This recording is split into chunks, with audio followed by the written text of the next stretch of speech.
Today's payday, right? Where's the money? I gave you the money and you don't even say thank you?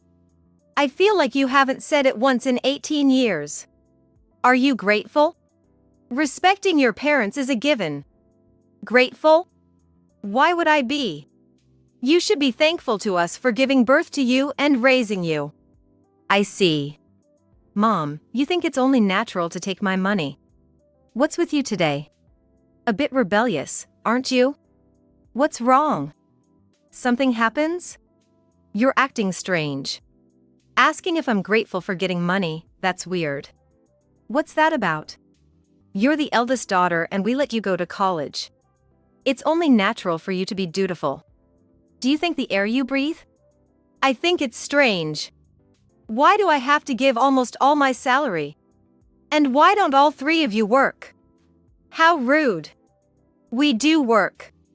Just because you're the only one with a full-time job, do you look down on us who work part-time or have temp jobs?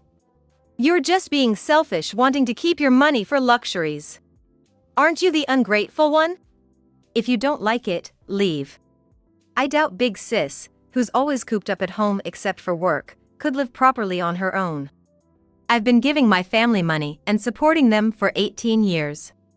My mind was so warped that I didn't think it was strange. But now, it's different. I clearly see it's wrong. Then, I'll gladly leave.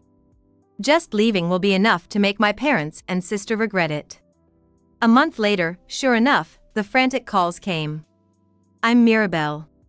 A 40-year-old single, still living at home. People often think I'm mooching off my parents because I'm still at home at this age. But that's not the case. There's a reason I've stayed at home until this age. To explain, we need to go back to when I was in elementary school. When I was 7, my sister was born. Ah, she's so cute. Mirabelle, you're a big sister now. Make sure to protect your little sister.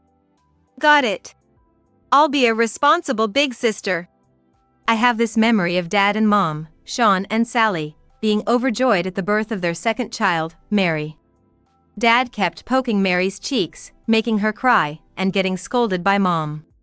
He couldn't help himself. I also thought I'd play a lot with my sister once she grew up. But I quickly came to dislike my sister. Mom, I can't find my gym bag. It's where it always is. Look for it yourself, you're a big sister now. The gym clothes bag is always hanging on a hook in the living room shelf.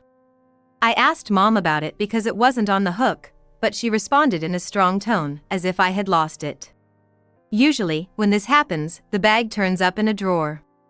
Mom sometimes mistakenly puts it away with someone else's clothes. I searched through various drawers and finally found the bag, but Mom showed up at the worst possible time. Hey! Don't mess up the drawers.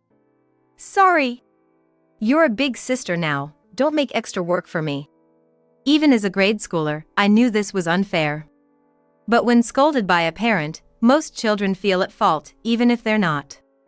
I refolded the disarrayed clothes in the drawer and quietly said sorry to Mom's back. Since my sister Mary was born, Mom started to scold me, and I began to see her as scary.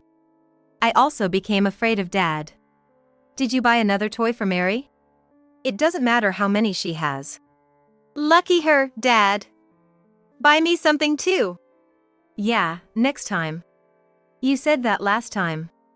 When will you buy it? Shut up! When I say next time, it's next time. If you keep complaining, I won't buy anything. Dad's shouting made Mary cry, and he frantically tried to soothe her. I was on the verge of tears, but he ignored me. Getting scolded by Mom was bad enough, but Dad's yelling was scarier because he was a man. Dad became a symbol of fear for me. And Mom never took my side. Mom! It's your fault for nagging Dad. You're the big sister, you should be patient. Help me wash the dishes now. Mom handed me a soapy sponge, expecting me to wash the dinner dishes. As the big sister, I took the sponge and washed the plates with practiced movements. Thanks, I'll leave the rest to you. Once I started washing, Mom left to join Mary. I continued, listening to my parents' cheerful voices from behind.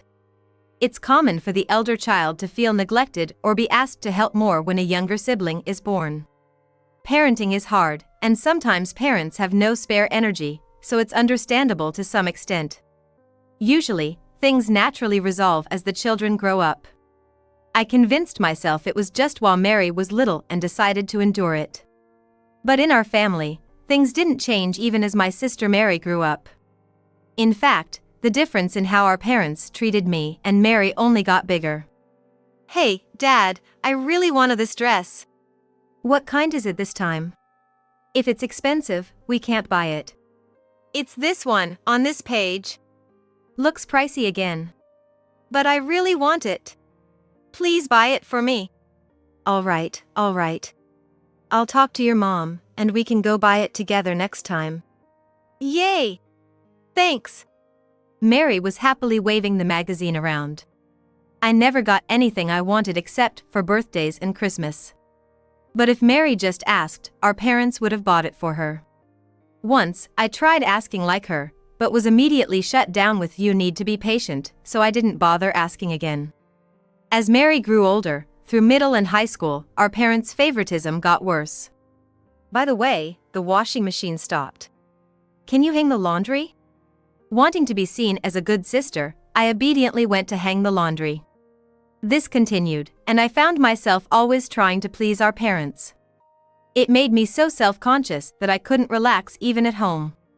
Feeling tired even at home, when I was about to start college, I finally spoke up. "Mom, Dad, I was thinking of living alone when I start college. Is that okay? I'll work part-time to pay for my expenses." "Eh? Live alone? Can you handle that?" "That's right. And we'd be worried about our daughter living alone." "You're just saying that because you'd miss Mirabelle, aren't you?" "Hey, don't say that." When they opposed my living alone, I didn't push it and back down immediately. I thought they only cared about Mary. But I was wrong. They were concerned about me, and Dad didn't want to be separated from me. Realizing this eased my long-held anxiety, and I felt lighter. My wanting to leave home must have hit them hard, because after that, they became kinder. Mom stopped making me do housework, and Dad started asking if I wanted anything. I thought I didn't need to please them anymore, but once I started college, they reverted back to their old ways. "Why isn't breakfast ready?" "Sorry. I was up late doing a report." "What? No breakfast? What are you doing? We're paying a lot for your tuition, you should at least manage the housework." "Wait, no breakfast? Hurry up, sis." "Sorry, I'm in a rush." Rushed, I carelessly reached into the toaster to grab the hot toast. No matter how busy I was, my family of 3 never helped out. They'd usually just sit on the living room sofa, chatting and watching TV, waiting for breakfast to be served at the table in front of them. And my chores weren't limited to breakfast. I was basically responsible for all the household duties, including dinner, cleaning, and laundry. I thought my parents were against me living alone because they cared about me, but I realized I was mistaken. So, before graduating college, I decided to finally leave home. "Mom, Dad, I'm going to move out after I graduate." "Why would you say that?" "We thought we'd continue living as a family of 4. Isn't moving out something you do when you get married?" "That's right. So, you're just gonna leave us after college? We cared for you and paid for your education, and now you're just cutting ties like a detached rocket." I expected my parents to oppose my leaving since they treated me like a maid. So this time, I was determined to stand my ground. However, my parents started crying. Mom begged me not to leave, and Dad accused me of being heartless, ready to leave once I was done using them. Their crying made me feel guilty, and I couldn't go through with moving out. That was a turning point for me. Not leaving home then made my life harder. After graduating, I started working in insurance sales. Though I was no longer a student and had busy days, the household chores were still mostly dumped on me. And with me working, my parents and sister Mary started asking for things. "You're getting your first paycheck soon, right? What are you gonna buy for us?" eh? I know a store I want to visit. Sis, you're gonna buy something for me too, right? A family meeting about what to buy with my first paycheck started. But it seemed I had no seat at that table. Watching them discuss around the living room table, I felt like my family was very far away. From then on, with every paycheck, my parents and Mary kept asking me for things. Well, it might have been cute if it was just asking. By the third paycheck, it turned into just give us the money so we can buy what we want. The process of buying and giving them things was even skipped. It's rude to just ask for money, even from family, so I had every right to be angry. But since I always tried to keep my parents happy since I was little, I couldn't yell at mom and ended up giving $200 each to my parents. Sis, me too. Somehow, the habit of pleasing extended to Mary as well. In this house, it seemed that my parents and sister were on the same level, and I was beneath them. I couldn't refuse my middle school sister Mary and gave her $100. When I first started working, amounts like $200 or $100 seemed manageable. But the amounts they demanded kept increasing: $600, $1,000, $1,400. Here's this month's. Okay, good job this month, too. When I handed the envelope containing my paycheck to mom, she took it from me as casually as if I were handing her the TV remote. As a new employee, my salary was about $4,000. A year into my job, I was handing almost all of it to mom. Every month, I was left with just about $400. With barely enough money for necessities, I couldn't afford to go out for meals with friends, visit the salon for a haircut, or buy cosmetics. So, I ended up not going anywhere, just commuting between home and work on weekdays. On weekends, I stayed in, leading a life of seclusion. Because I couldn't afford to keep up appearances, rumors at work started about me possibly being in debt or financially supporting a man. Unable to admit that I was giving all my money to my family, I just ignored the whispers I overheard at work. Lacking the courage and willpower to change my situation, 18 years passed, and I turned 40. But it's not like I did nothing in those 18 years. I mustered a little courage and made some small attempts. I was wondering if I could give a little less money each month. What? What did you say? Dad glared at me, his face inches from mine. As if he might grab me and hit me. Never mind, it's nothing. Dad snorted and walked away, and I realized I had been holding my breath, exhaling deeply. Whenever I hesitated to give money, my parents would either cry, intimidate me, or suddenly become nice, always managing to get the entire salary from me. After 18 years at the company, my salary had increased to about $6,000. It was a bit higher than my peers. This was the result of my hard work, but the reason for my effort wasn't something to be proud of. Can't you increase your salary more? You're in insurance sales, doesn't it depend on your performance? You should try harder. I am doing my best. Enough backtalk, just bring in more money. I worked hard and increased my salary. But the extra went straight to my family, leaving me with the same $400 each month. My misplaced efforts to work harder not only resulted in a higher salary, but there was another change. About 10 years ago, my parents quit their jobs and started working part-time and temp jobs. Though they were technically working, they weren't serious about it and didn't take many shifts, so while I worked hard, they were mostly lazy at home, not even doing household chores. The average living expenses for a family of 4 are about $6,000 a month, so my salary could just about cover it.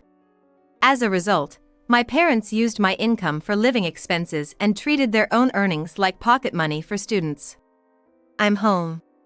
Ah, welcome back.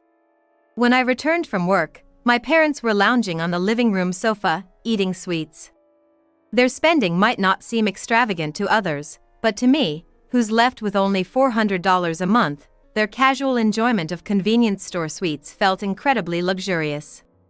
What are you eating? We bought some for you too. It's in the fridge. Just as I returned from work and was thinking about preparing dinner, my sister came into the living room. Despite knowing I was about to make dinner, she took out a pudding from the fridge that cost about $6. When I opened the fridge to start preparing dinner, my pudding was gone. My sister, who is 33 years old, enjoys eating pudding with our parents. However, like my parents, she's a part-time worker without a stable job. After graduating from high school, my sister didn't pursue further education or employment and has been living off our parents.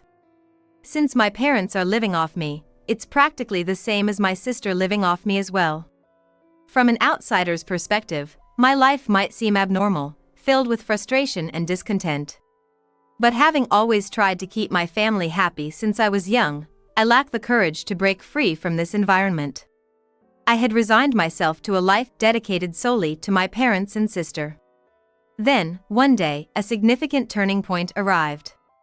My company introduced an in-house counselor as part of an effort to improve the work environment.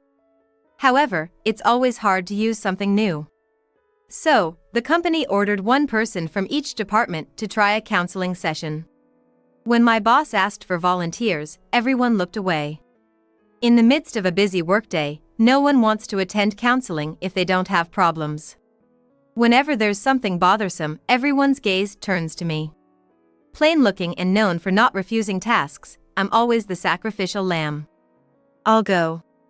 I raised my arm, feeling as heavy as lead, volunteering for counseling. In a meeting space at the corner of the office, I started my counseling session. Any troubles with human relations? I just had one. Of course, I couldn't say something that would make enemies of everyone at work. No, nothing at all. Throughout the session, I answered the counselor's questions about work and the office environment tersely, eager to get back to work. But one question made me pause. How is your relationship with your family? I did a double take at the counselor. This was an in-house counseling session, and I didn't expect it to delve too deep into personal matters. Getting too personal could even cause problems. Yet, the counselor asked about my family. Clearly, they were good at their job. They must have sensed that I had issues outside of work. Thinking I might never have another chance to open up, I explained everything to the counselor, from the time my sister was born to the present day. The counselor listened intently, but as my story progressed, a deep frown formed on their brow. After I finished my story, the counselor paused for a moment before speaking to me. That sounds like a form of DV. DV? Domestic violence? Yes. The situation with the money could be seen as economic violence. But the real issue is your relationship with your parents. I was so shocked by the unexpected words that I forgot I was at work and raised my voice. Violence comes in many forms, while physical abuse like hitting or kicking is commonly thought of.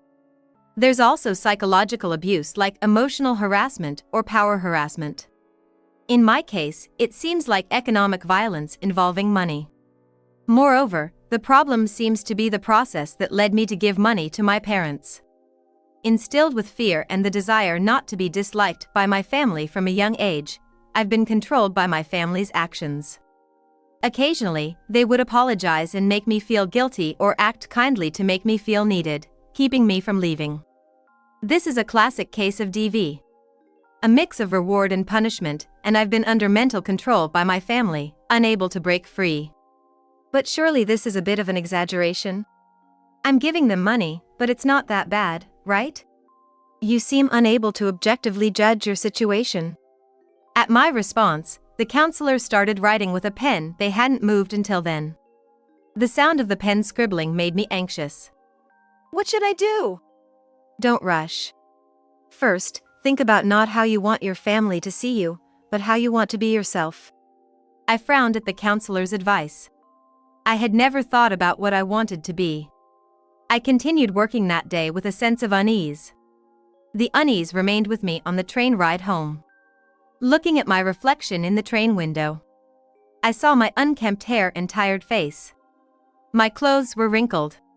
Seeing myself like that, I thought I should take better care of my appearance. But with only $400 to spend each month, I couldn't afford to spend it all on grooming. Then I wondered, why should I limit myself to $400? I'm the one working.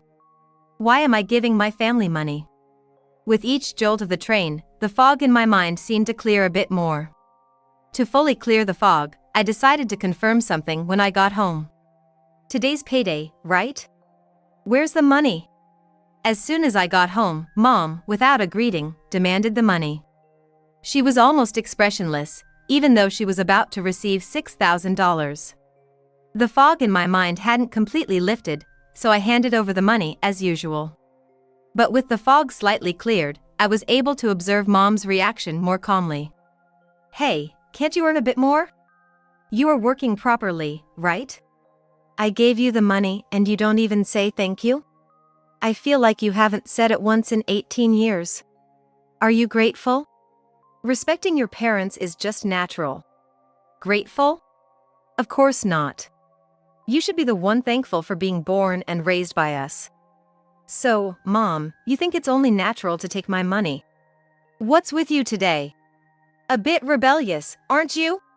Mom stepped closer to me, glaring sharply. I kept my gaze fixed on her without looking away. It was the first time I really saw the intimidating look on her face. As she approached, I couldn't help but think that she could do with a bit more care in shaping her eyebrows. Hearing our exchange, Dad and my sister, who were in another room, came into the living room. What's going on? Something happens? You're acting strange. Asking if I'm grateful for getting money, that's weird. What are you talking about? You're the eldest daughter, and we let you go to college. It's only natural for you to be dutiful. Do you think the air you breathe? Dad's attempt at humor made Mom and my sister laugh. Before, I would have thought it strange that I was the only one not laughing. But now, it's different. I think it's strange. Why do I have to give almost all my salary? And why don't all three of you work? How rude. We do work. Just because you're the only one with a full-time job, do you look down on us who work part-time or have temp jobs? You're just being selfish, wanting to keep your money for luxuries. Aren't you the ungrateful one? If you don't like it, leave. I doubt Big Sis, who's always cooped up at home except for work, could live properly on her own. I began to give up on reasoning with my parents and sister. They barely work, and yet they think it's fine to live off my money. I know they aren't living extravagantly, but they're comfortable using my earnings. I've been secluded at home because I've been supporting the three of them. But they might be right that I can't live on my own. After all, for the past 18 years, I've only shuttled between home and work, letting my parents handle all financial matters. Therefore, I probably don't know things that would surprise others. Embarrassingly, at 40, I don't even know how to set up automatic payments for the electricity bill. Starting to live alone would surely lead to many embarrassing moments. It would be better to stay at home. I would have thought it before. But now, the more I hear their words, the more I feel an anger rekindling inside me that I thought had disappeared since childhood. I realized my fists were clenched tightly, and my face felt hot. The fog in my mind had cleared completely. Do I really need to keep giving money to this family? Why do I even have to give them money? I finally realized the obvious and mustered the courage I never had before. Then, I'll gladly leave. I only took my work bag that was at my feet and started to leave the living room. Wait, are you really leaving? We said too much, I apologize. You'll be back soon anyway, stop being stubborn. Why are you saying you'll leave? Don't say such sad things. As I tried to leave, my sister Mary showed a panicked expression, Dad apologized, and Mom cried, clinging to me. They probably think I'm easy to manipulate and will reconsider if they act this way. This is the reward part of the reward and punishment cycle the counselor talked about. It's so clear when I'm calm. I felt dizzy with shame at how naive I'd been. Then, take care. Wait, you're really going? Apparently, my actual leaving was unexpected, and all three of them froze, speechless. This might be the last time I see their faces, so I etched their stunned expressions in my memory before leaving the house. Leaving the house was such a simple act. Such a simple thing will make my parents and sister regret what they've done to me. A month later, I finally started living on my own, a dream I'd had for 18 years. The initial anxiety is just that, initial. I got used to living alone and enjoyed my newfound freedom. However, my phone kept ringing these past few days, disrupting my mood. After work, I checked my smartphone and saw over 100 missed calls. They were all from my parents and sister Mary. I could have blocked their calls, but curious about their situation after a month, I decided to answer. Finally, you answered. Hey sis, where are you? Help me. Mary's voice was half crying, and I could tell she was genuinely in trouble, unlike before. Their situation was pretty much what I had imagined. The $6,000 I used to give them every month was their livelihood. With that gone, they now had to earn their own living expenses. But none of them had been serious about working, so they couldn't suddenly increase their shifts. Realizing they couldn't survive without jobs, they hurried to find employment. However, with a 10-year gap and being around 65 years old, my parents couldn't find work. And Mary, without stable jobs since high school graduation, also struggled to find a job. They had spent every penny I gave them each month on living expenses and used their earnings for leisure. A family that lived like this for 18 years couldn't possibly have savings. Moreover, they quit their part-time jobs in a rush to focus on job hunting. So, just a month later, they were in a dire situation and turned to me for help. Well, that's tough. Good luck then. Of course, I had no intention of helping them, so I just listened and hung up. Looking back, I can't even understand why I kept giving them money. Their thinking and actions were far from normal, yet I continued to appease them. I was in a mentally distorted state, unable to make sound judgments. The control and manipulation of the mind are terrifying. While my family might be struggling, I'm living comfortably on my own. I'm relieved to be free from my parents' control and thrilled to be able to spend my salary on myself, something so basic yet new to me. From now on, I'll prioritize what I want and live life on my terms. For starters, I plan to go shopping on my day off tomorrow.